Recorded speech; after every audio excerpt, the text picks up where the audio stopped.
안녕하십니까. 클라우드 효과를 극대화하는 애플리케이션 현대 전략을 발표를 하게 된 클루커스의 ATS 그룹 김유신 컨설턴트라고 합니다. 처음에 아젠다를 설명을 드리면 첫 번째로 클라우드 네이티브를 설명드릴 거고요. 그 다음에 모더나이제이션 포 클라우드를 설명을 드릴 거고, 세 번째로는 앱 모더나이제이션, 그리고 네 번째는 이제 클라우드 전이를 설명드리도록 하겠습니다. 첫 번째로 클라우드 네이티브, 어떻게 보면은 좀 현대 많은 얘기로 나오는 이야기 중에 하나인데요. 네이티브라는 것 자체가 저 같은 경우에는 코리아 네이티브라고 해서 한국에서 태어난 사람이기 때문에 그 네이티브라는 말을 쓰잖아요. 당연히 클라우드 네이티브조차도 클라우드 기술을 접목한 현대화가 가능한 신기술이라고 생각을 해주시면 될 것 같습니다. 그래서 클라우드 네이티브의 이점을 보면 클라우드 상에 있는 최대한의 그 기술들, 신기술들을 활용해서 애플리케이션을 구축하고 실행하는 방식을 지원하는 방식이라고 말씀을 드릴 수가 있고요. 처음으로 저기 보시면 아시겠지만 2000년도에는 처음에 비가상화 하드웨어라는 신기술이 개발이 됐었고요. 2001년에는 가상화 이런 식으로 쭉쭉쭉쭉 새로 개발이 되다가 2015년에 저희 그 클라우드 네이티브 컴퓨팅 파운데이션이라는 그룹에서 클라우드 네이티브를 주창하기 시작하게 됐습니다. 그러면 왜 클라우드 네이티브를 사용하게 되는지 아마 궁금하실 거라고 생각이 되는데요. 첫 번째는 스피드 오브 이노베이션이라 해가지고 혁신의 속도를 빠르게 할 수 있는 부분이 클라우드 네이티브의 좋은 점이고요.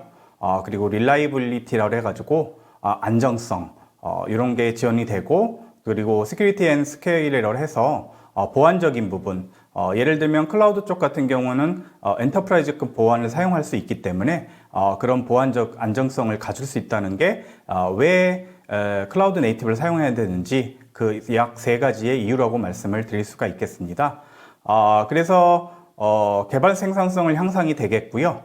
그리고 개발 기간이 당연히 단축이 되고, 그리고 보안적으로도 안정성을 유지할 수 있는 이런 부분을 있다고 말씀을 드릴 수가 있겠습니다. 다음은 클라우드 네이티브의 약 4가지 구성 요소가 있는데요. 주요 4가지 기술 중에는 데브옵스 라고 해서 아마 많이 들어보셨을 거라고 생각이 돼요. 협업을 통해서 어떻게 보면 빠른 개발을 하게 되고, 그리고 그런 프로세스를 통해서 빠르게 배포까지 하는 그런 거를 데브옵스라고 하고요. 그리고 이 데브옵스를 위해서 컨티뉴어스 딜리버리, 소스를 업로드하게 되고 버그 테스트를 거쳐가지고 협업을 통한 리파지토리에 저장을 하게 되고, 그걸 통해서 마지막에는 이제 서버 쪽에 배포하는 것까지 지원하는 부분이 있고요. 그리고 마이크로 서비스라고 해서 애플리케이션이 기존에는 모노폴리 방식으로 해서 타이트하게 구성되어 있었다고 하면 마이크로 서비스를 통해 가지고 느슨하게 결합을 통해 가지고 이제 필요한 부분만 업데이트를 하고 필요하지 않은 부분은 업데이트를 하지 않는, 빠르게 그러니까 디플로이를 할 수 있는 부분에 쓰이는 마이크로 서비스라는 게 있고요.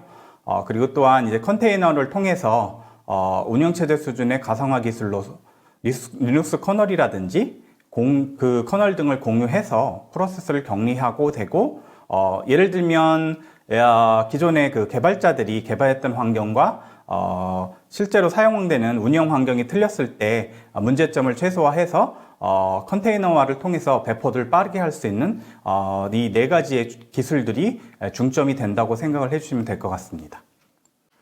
그러면은 클라우드 네이티브의 주요 4가지 요소를 한번 짚어보겠는데요. 첫 번째로는 컨테이너 부분입니다. 버추얼 머신상에 인프라스트럭처가 있고 호스트 오퍼레이션이 있고 그 위에 이제 게스트 OS들이 올라가고 그 마지막으로 이제 앱이 올라가는 형태였었는데, 이게 컨테이너화를 통해서 중간에 있는 게스트 OS가 빠지게 되고요.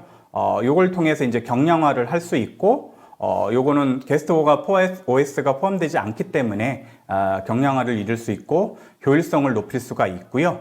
또한 이렇게 컨테이너화를 통해서 이식성을 높일 수가 있습니다. 그리고 또한 OS 하나가 빠지기 때문에 또한 안정성을 유지할 수 있는 그런 부분을 이룰 수 있는 아주 현재 핫한 이슈 중에 하나인 기술이라고 말씀드릴 수가 있고요.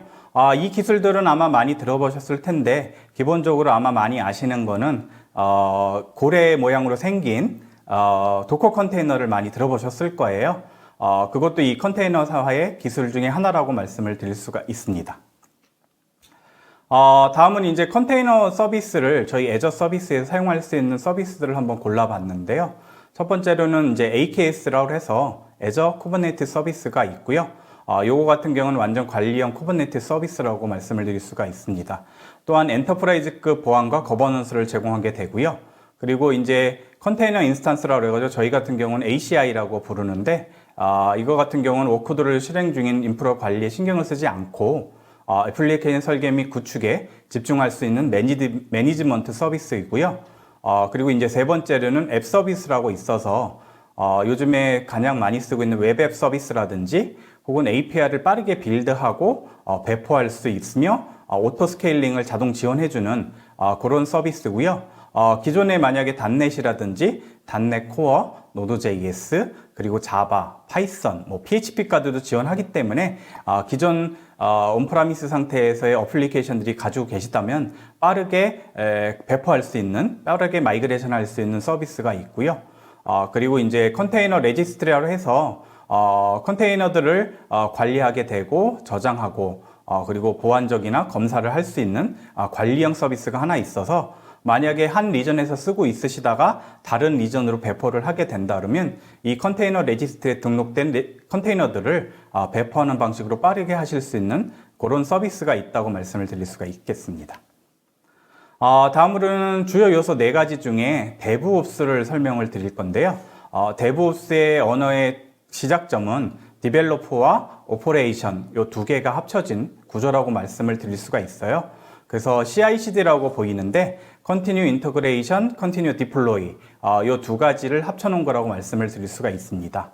그래서 가운데 있는 이 메비우스의 띠를 보시면 처음에 기획자가 계획을 세우게 되고 그 계획에 따라서 개발자분들이 코드를 작성하게 되고 빌드를 하게 되고 또한 단위 테스트라든지 테스트를 통해서 문제점을 하게 되고 문제점을 찾고 디버깅을 하게 되고 그리고 마지막으로 이제 릴리즈를 통해서 또한 디플로이를 통해서 서버에 적용하게 되고 그 서버에 적용된 부분을 오퍼레이션까지 하는 그리고 또한 모니터링을 해야 되겠죠. 이 부분이 어떻게 보면 계속적으로 반복이 되고 현재까지 진행하는 부분이 있기 때문에 이런 부분들을 원활하게 진행하기 위해서 만든 게 DevOps 그리고 CI/CD라고 말씀을 드릴 수가 있겠습니다. 그래서 다음으로는 이제 4가지 요소 중에 MSA라고 부르는데 마이크로 서비스에 대해서 설명을 드릴 건데요. 기존에 마이크로 서비스가 개발되기 전에는 모노폴리 방식이라는 방식으로 돼 있다고 말씀을 드릴 수가 있어요. 장표에서 보시면 왼쪽에 보이는 웹 서버 혹은 비즈니스 로직, 데이터 이런 식으로 돼서 약 3티어라고 예전에 불렀던 부분이 있다고 생각이 되시면 이 부분들을 웹 같은 경우에는 이제 포트별로 80 포트라든지 443 포트라고 해서 그 포트별로 나누든지 아니면 페이지 컨텐츠에 따라서 또 나누시게 되고 이렇게 잘게 잘라내서 비즈니스 로직을 다시 재구성하는 오른쪽에 보시면 VM 위에 그 잘라냈던 작은 컨테이너들을 다시 재조립해서 빠르게 배포하고 그리고 아까 전에 설명드렸듯이 타이트하지 않은 느슨한 방식으로 결합되어 있는 부분을 지원해드리는 마이크로 서비스라고 존재한다는 걸 아실 수가 있겠습니다. 다음은 저희 애저 서비스에서 이제 마이크로 서비스를 지원하는 서비스를 제가 골라봤는데요. 좀 전에 설명드렸던 AKS도 쿠버네티스 서비스이기 때문에 당연히 마이크로 서비스를 구현할 수가 있고요. 그리고 저희 이벤트 드리븐 방식이라 해서 어떤 호출에 의해서 반응해주는 애저 서비스가 있을 거고요. 그 다음에 요거 같은 경우에는 호출량에 따라서 비용이 발생하는 그런 부분이 있고요. 그리고 API 매니지먼트 부분, 요거는 웹서버라고 생각을 해주시면 될 것 같아요. 그 다음에 애저 레드햇 오픈 시프트 해가지고 이렇게 4가지 정도가 MSA를 구현할 수 있는 애저 서비스라고 말씀드릴 수가 있겠습니다. 다음은 클라우드 네이티브 4개의 요소는 아니지만 요즘에 기타 요소로서 또한 각광을 받고 있는 서비스가 하나가 있는데요. 서버리스 서비스라고 말씀을 드릴 수가 있겠습니다. 서버리스라는 의미 자체로 보시면 서버가 없다는 의미라고 생각을 하시는데 서버는 존재하지만 그 관리를 저희 애저 쪽에서 하고 고객분들은 그 관리를 하실 필요가 없어서 저희가 서버리스라고 부르게 되고 있고요. 클라우드 어플리케이션 발전 모델을 보시면 이아스 타입에서 인프라스트럭처 플랫폼이 맨 처음에 개발이 됐었고요. 그 다음에 이제 컨테이너 서비스 쪽으로 해서 컨테이너 플랫폼, 그다음에 파스로 해서 저희 어플리케이션 플랫폼이 있었는데 지금 파스라 해서 서버리스 플랫폼이 지금 최신의 기술이라고 말씀을 드릴 수가 있겠습니다.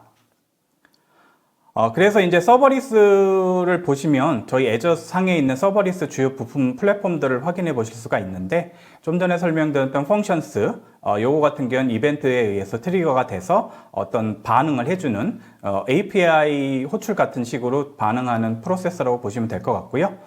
요거 같은 경우는 C#, 자바스크립트, F#, 그 다음에 자바, 그리고 파워쉘, 파이썬, 타입스크립트까지 지원하고 사용형 단위로 과금이 되는 그런 방식의 서비스고요. 그리고 이벤트 그리드라 해가지고 이벤트 원본의 트리거링에 의해서 예를 들면 블럽스트리지에 어떤 파일이 저장이 되면서 그 트리거링을 통해서 처리기를 연결시켜 주는 브릿지 역할의 서비스라고 말씀을 드릴 수가 있고요. 그 다음에 로직 앱이라고 해가지고 GUI 환경인데요. 아마 요즘에 제일 화두가 되고 있는 게 비전문가들도 개발을 할 수 있는 그런 부분이라고 생각이 돼요. 그래서 로우 코드라 해서 코드를 최소한으로 사용하고 GUI나 혹은 드래그 앤 드랍으로 어떤 그 프로그램을 짤 수 있는 그런 부분이 로직 앱 속에 있는 부분이라고 생각을 해주시면 될 것 같아요. 그래서 비전문가들도 빠르게 어떤 프로그램을 개발할 수 있는 서비스라고 생각을 해주시면 될 것 같습니다.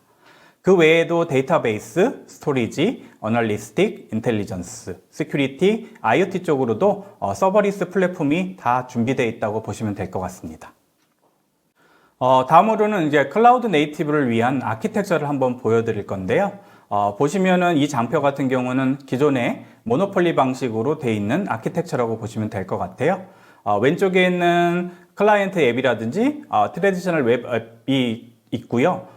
그게 이제 호출을 해서 API를 호출하든 앱 서비스를 호출하든 해서 안에 있는 모듈들이 이제 진행을 하게 되고 그 모듈들은 필요한 DB에 따라서 DB를 호출해서 갖고 와서 다시 반응하는 이런 방식의 어떻게 보면 모노폴리 디자인 아키텍처가 있었다고 하면요. 지금 같은 경우는 MSA를 통해서 마이크로 서비스죠. 이렇게 분리를 할 수 있는 아키텍처로 진행을 하게 되어 있습니다.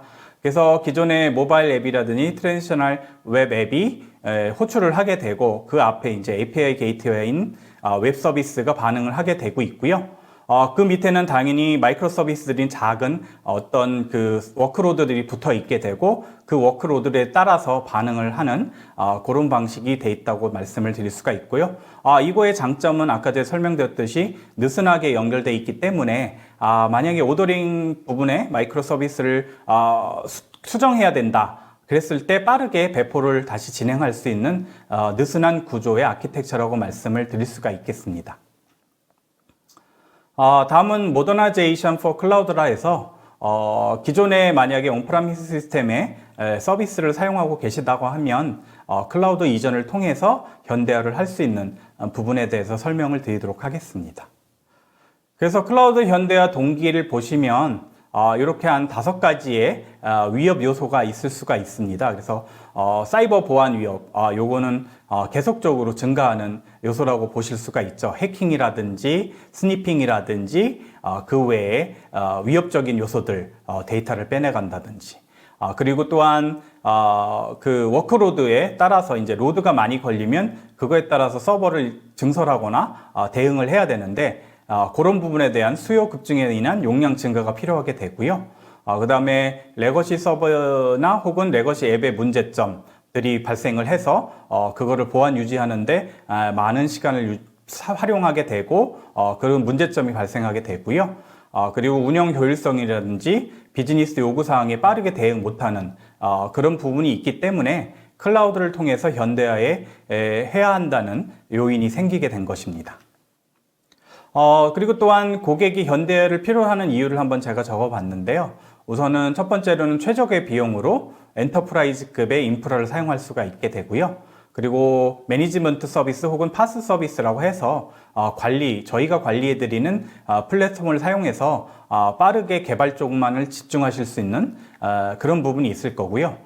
그리고 또 믿을 수 있는 클라우드 보안을 사용하시기 때문에 소중한 자산을 빠르게 그리고 비용 효율적으로 보호하실 수 있는 부분이 있고요.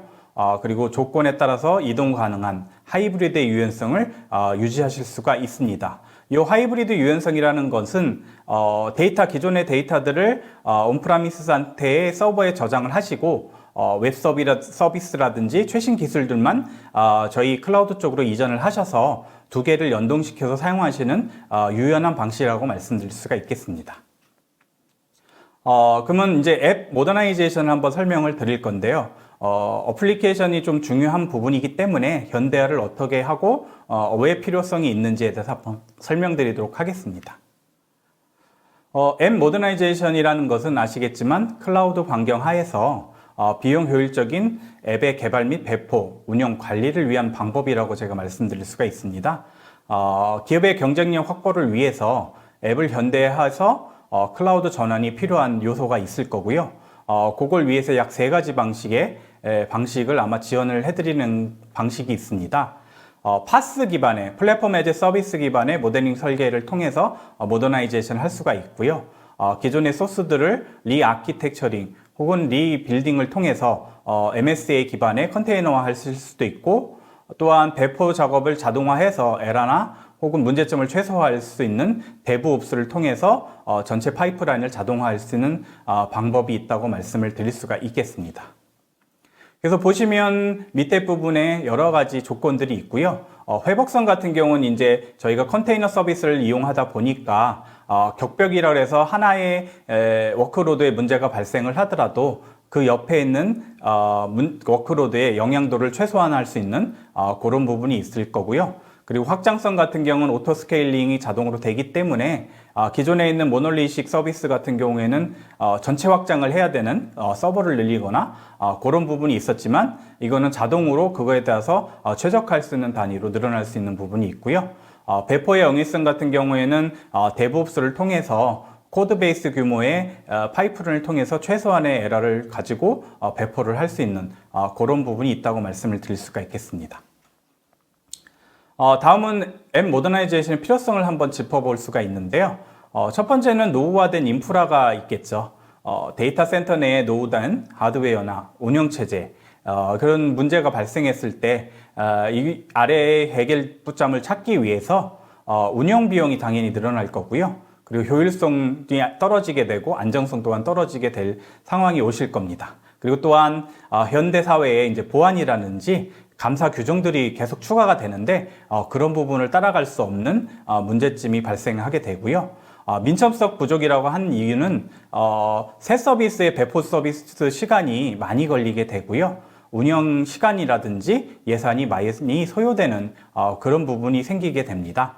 그리고 또한 레거시 어플리케이션 자체 부분에 대해서 더 긴 릴리즈 주기가 생기게 되고, 모노폴리적이고 고도화 결합된 아키텍처로 인해서 IT 그 부서의 의존도가 높다는, 그래서 이를 통해서 앱 모더나이제이션의 필요성이 대두되고 있다고 말씀드릴 수가 있겠습니다.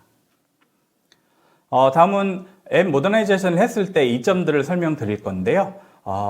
가장 중요한 비용적으로 말씀을 드리면 TCO, 총 소요 비용이 약 30% 정도 절감이 되게 되고요. 그리고 데이터 센터를 관리했던 노력이라든지 시간, 이런 부분이 줄어들게 되고, 또한 유연하고 확장 가능한 인프라를 빠르게 활용하실 수가 있게 되고, 또한 마지막으로는 이제 엔터프라이즈 보안을 지원해서 데이터의 보안을 높일 수 있는 그런 부분이 있다고 말씀드릴 수가 있겠습니다. 앱 모더나이제이션의 추진 전략으로 제가 한번 짚어봤는데요. 약 3가지의 단계의 추진 전략이 있을 수가 있겠습니다. 첫 번째로는 인프라 현대화가 있을 거고요.